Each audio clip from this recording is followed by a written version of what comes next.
आपुल्या हिता जो असे जागता, धन्य माता पिता तयाचिया. कुळी कन्यापुत्र होती जी सात्विक, तयाचा हरिख वाटे देवा. गीता भागवत करीती श्रवण, अखंड चिंतन विठोबाचे. तुका म्हणे मज घडो त्याची सेवा, तरी माझ्या दैवा पार नाही. तुकाराम महाराज.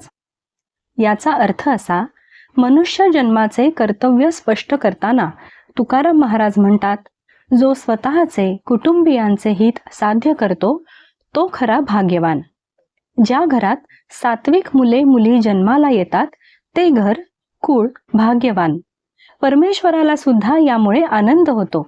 सात्विक मुले मुली यांच्याद्वारे ईश्वराचे नित्य भजन पूजन नामस्मरण घडते.